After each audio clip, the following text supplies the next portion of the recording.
During the credit roll following the end of Pan's Labyrinth, and after our first bottle of wine had been depleted, I turned to Chris Wojciech and said, "I'm going to go back downstairs now, but if it's all right with you, I'd like if we could do this again."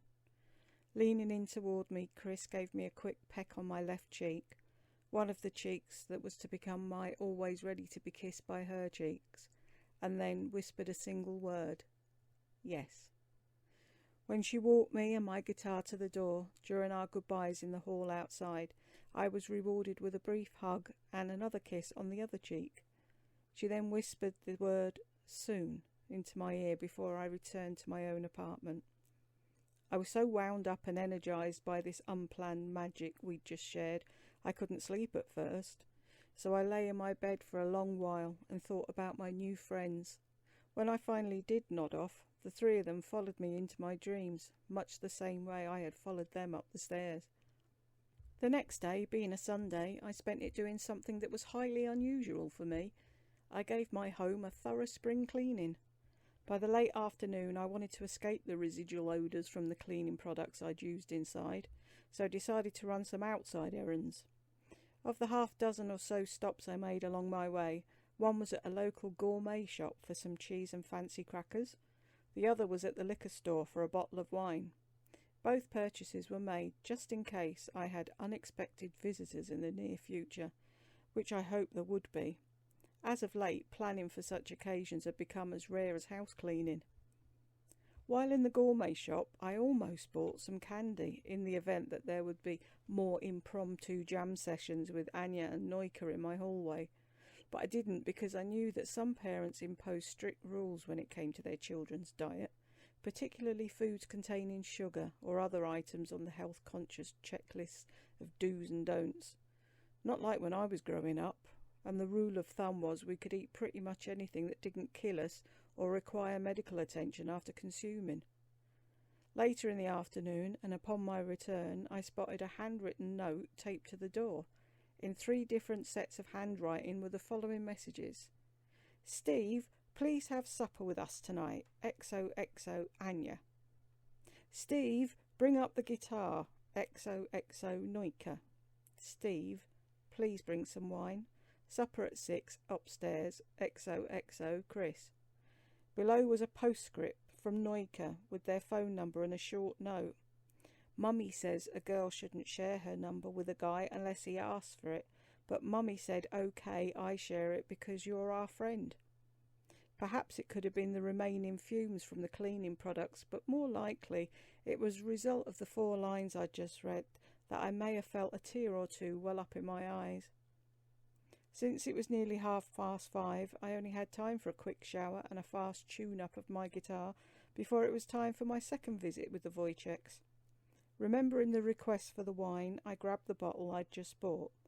The cheese and crackers still sat on my kitchen counter in the bag provided by the gourmet store, so I thought, why not bring them along for good measure?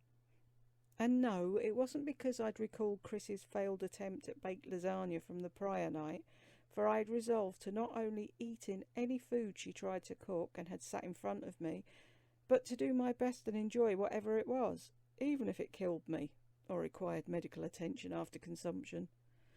The wine Chris had me open last evening was a screw-top bottle, and the one I picked up today was corked.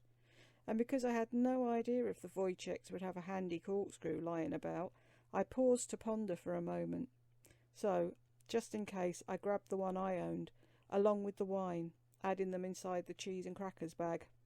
Then I toted the bag, along with my guitar, upstairs at precisely 6 p.m. I do indeed like to be punctual. My soft knock upon the door was welcomed by 2 childish shrieks. "He's here! He's here! Steve's here!" Next, the rattling sound of a chain lock being unlatched was followed by the clicks of the sliding bolt and unlocking locks. When the door swung open, I saw Chris and her daughters standing inside.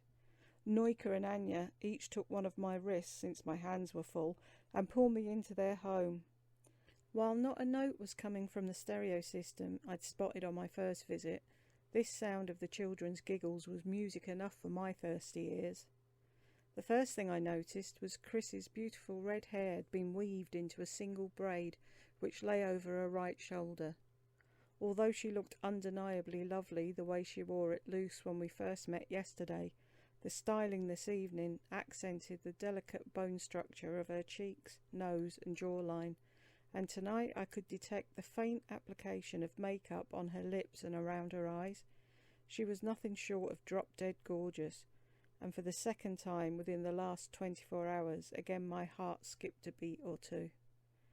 As opposed to the sneakers, jeans and t-shirt I'd seen her in the other day, Chris was wearing a black skirt that ended an inch or so above the knee, a white short-sleeved silk blouse and a pair of sensible low-heeled dress shoes. Sparkling from her earlobes was a pair of small earring studs, and around her throat a gold crucifix that dangled from a chain. I was so glad that after my shower I had changed into a clean shirt, fresh pair of slacks and loafers before leaving my home. The way in which some women adorn themselves, these items could become war paint and weapons. The fashion in which this woman used them, they all were part of the feast for anyone's hungry eyes that had been fortunate enough to gaze upon her. Chris then gave me another quick peck on the cheek, which elicited more shrieks, giggles and yells from the kids. "Oh, she kissed him! Mommy kissed him! Mommy kissed Steve!" Tonight Chris wasn't the only one blushing at their remarks. "It's just what grown-ups do sometimes when they want to say hello to people they know," I told them. "Mummy doesn't kiss Mr. Louis at the bodega, or our teacher, Mr. Franzen, or anyone else but us." "Well," I continued, "I guess we can count ourselves amongst the fortunate few then." The girl's mother then shared with me, as she had done so the night before at the dinner table, her high-beam, blinding smile of appreciation. Before I had a chance to hand over the bag from the gourmet shop and explain we could either set the crackers and cheese out as appetizers or I could leave them to enjoy it another time, I removed the corkscrew and bottle of wine. Steve remembered to bring wine. "So we get Coca-Cola again." This elicited a few laughs from the only adults in the room, followed by Chris again requesting we serenade her with our music as she tended to things in the kitchen.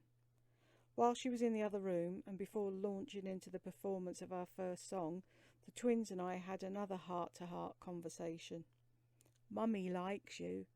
"Yeah, she likes you a lot, but said we're not supposed to tell you." "I heard that, you little blabbermouths," came from the kitchen. "Well, I like your mummy a lot too. And you know what else?" Both heads moved in synchrony, signalling a negative response, and once more reminded me of a pair of carrot-top bobbleheads. "It's that I also like you two a lot, and I'm so happy the four of us met yesterday."